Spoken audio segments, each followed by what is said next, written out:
Salve sahabatku yang terkasih. Selamat bertemu kembali bersama saya Hermanda dalam channel Inspirasi Hidup dan Lentera Rohani. Pada kesempatan ini saya mengajak kita untuk merenungkan tema benarkah sejarah bangsa Israel hanyalah mitos?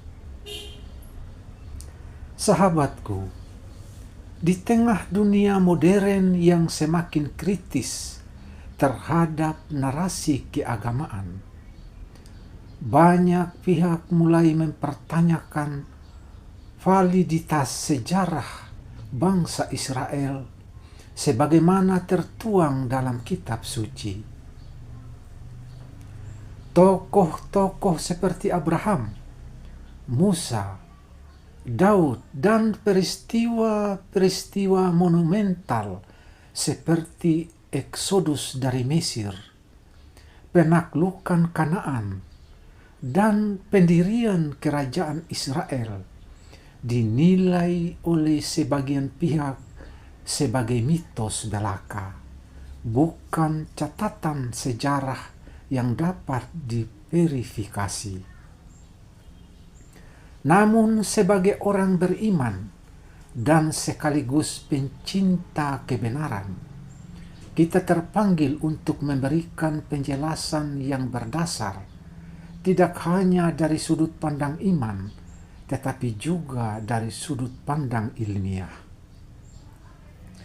Refleksi ini bertujuan untuk menjawab keraguan tersebut secara teologis dan historis, serta menjembatani antara wahyu ilahi dengan hasil kajian ilmiah modern. Dengan mengandalkan sumber-sumber kitab suci, dokumen gereja, studi arkeologi, epigrafi, dan sejarah Timur Dekat kuno, kita akan menelusuri benang merah antara iman dan fakta, antara narasi teologis dan realitas sejarah. Refleksi ini saya bagi menjadi 4 bagian.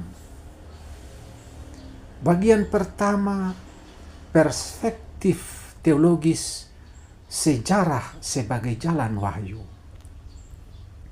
Pertama, Allah dan sejarah. Dalam tradisi Kristen, sejarah adalah ruang tempat Allah menyatakan dirinya.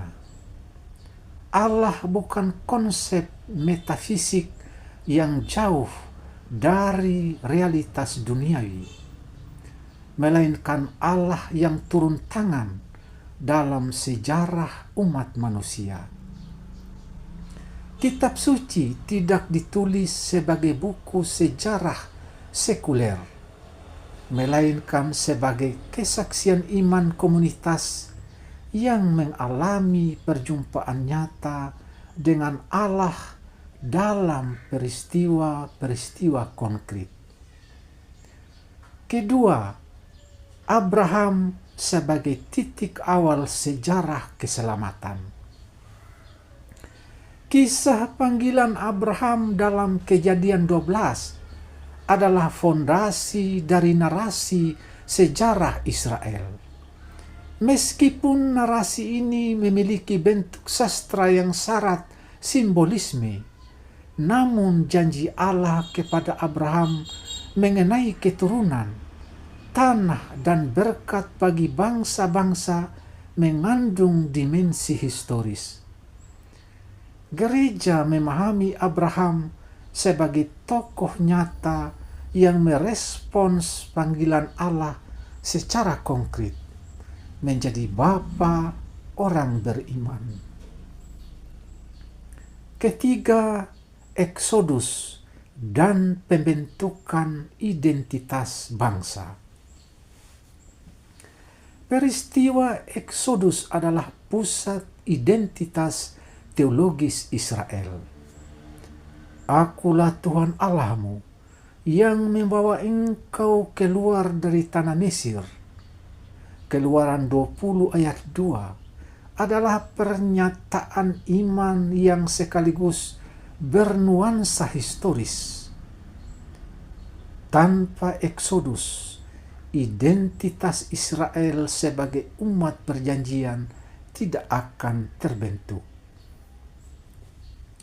Keempat, dari monarki ke pembuangan, dinamika historis dan teologis. Kitab-kitab sejarah, Yosua, Hakim-hakim, Samuel, raja-raja, tidak hanya mencatat peristiwa, tetapi menafsirkan sejarah Israel dalam terang perjanjian. Kejatuhan kerajaan utara dan selatan dipahami sebagai akibat pelanggaran umat terhadap hukum Allah, bukan semata-mata kekalahan militer. Dengan demikian, sejarah Israel memiliki kedalaman spiritual yang memperkaya pengertian kita tentang interaksi antara dosa, rahmat, dan pemulihan. Kelima, Yesus sebagai penggenapan sejarah Israel. Dalam terang perjanjian baru, sejarah Israel mencapai puncaknya dalam pribadi Yesus Kristus. Seluruh narasi perjanjian lama, dari penciptaan hingga para nabi, menemukan maknanya dalam peristiwa inkarnasi, wafat, dan kebangkitan Kristus. Dengan kata lain, iman Kristen tidak menggantikan sejarah Israel, melainkan menggenapinya. Bagian kedua, perspektif historis ilmiah, data arkeologis, dan kajian teks. Pertama, prasasti Merneptah tahun 1208 sebelum Masehi. Ini adalah bukti tertulis pertama di luar Alkitab yang menyebut nama Israel. Ditemukan di Mesir. Prasasti ini menunjukkan bahwa kelompok bernama Israel telah hadir di wilayah Kanaan pada akhir abad ke-13 sebelum Masehi. Ini mendukung klaim bahwa bangsa Israel bukan mitos, melainkan entitas nyata dalam sejarah. Kedua, Tel dan Stele dan Raja Daud. Salah satu temuan paling signifikan dalam arkeologi Alkitab adalah Tel dan Stele, prasasti abad ke-9 sebelum Masehi yang menyebut Beth Daud atau rumah Daud.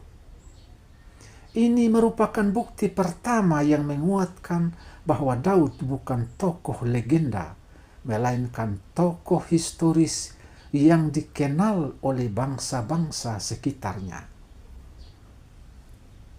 Ketiga, ekskavasi kota Daud dan Yerusalem. Penggalian arkeologis di Yerusalem menemukan struktur kuno seperti terowongan Hizkia, rumah-rumah dari zaman Daud, dan sisa tembok kuno yang cocok dengan periode monarki. Meskipun tidak semua bukti bersifat eksplisit, keseluruhan temuan ini menunjukkan eksistensi aktivitas pemerintahan dan urbanisasi pada abad ke-10 sebelum Masehi. Keempat, gulungan Laut Mati dan konsistensi teks kitab suci. Ditemukan ribuan fragmen kitab suci di Qumran, memperlihatkan bahwa tradisi Yahudi telah dijaga dengan sangat hati-hati. Gulungan yang berasal dari abad kedua sebelum Masehi membuktikan bahwa narasi sejarah Israel dalam Alkitab sudah dibakukan jauh sebelum era kekristenan. Kelima, model historis tentang Eksodus dan penaklukan Kanaan. Walau arkeologi belum menemukan bukti fisik langsung tentang Eksodus dalam jumlah besar, banyak ahli percaya bahwa Eksodus terjadi sebagai migrasi kelompok kecil yang kemudian berkembang. Demikian pula dengan penaklukan Kanaan. Ada pola-pola penghancuran kota yang sesuai dengan kisah Yosua, meski interpretasinya masih diperdebatkan. Bagian ketiga, tantangan dan bias dalam historiografi modern. Pertama, skeptisisme metodologis. Banyak sejarawan modern menolak menggunakan kitab suci sebagai sumber sejarah karena dianggap terlalu teologis. Namun pendekatan ini mengabaikan bahwa teks-teks kuno, termasuk dari Mesir, Babel, dan Asyur, juga memiliki unsur religius. Kitab suci seharusnya dibaca secara kritis, namun tidak boleh langsung ditolak. Kedua, bias ideologis dan politik. Sebagian penolakan terhadap sejarah Israel juga bersumber dari ideologi tertentu yang ingin menghapus warisan Yahudi demi agenda politis, khususnya dalam konteks konflik Timur Tengah. Dalam konteks ini, refleksi teologis yang jujur dan mendalam diperlukan agar kita tidak terjebak dalam propaganda. Ketiga, ketidakseimbangan antara iman dan ilmu. Sebagian umat beriman enggan memeriksa bukti ilmiah karena takut akan kehilangan iman. Sebaliknya, sebagian ilmuwan menolak dimensi spiritual karena menganggapnya tidak ilmiah. Padahal iman dan ilmu pengetahuan bukan musuh, tetapi dua cara berbeda untuk memahami realitas yang sama. Bagian keempat, kesimpulan. Sejarah dan iman sebagai dua sayap kebenaran.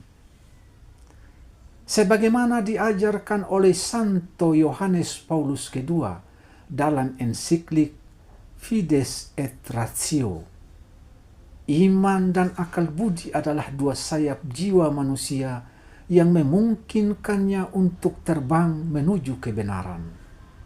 Dalam konteks ini, sejarah Israel bukan sekadar soal data dan fakta, melainkan juga tentang pemaknaan rohani, wahyu, dan misi keselamatan Allah.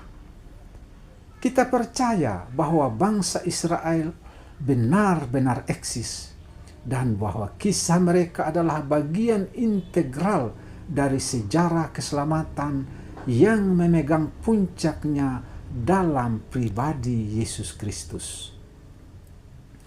Oleh karena itu, membela kebenaran sejarah Israel bukan hanya soal apologetika, tetapi juga soal mengafirmasi fondasi iman kita sendiri. Mari kita terus belajar, merenung, dan menyuarakan kebenaran ini dengan kasih dan hikmat. Tuhan memberkati kita semua. Amin.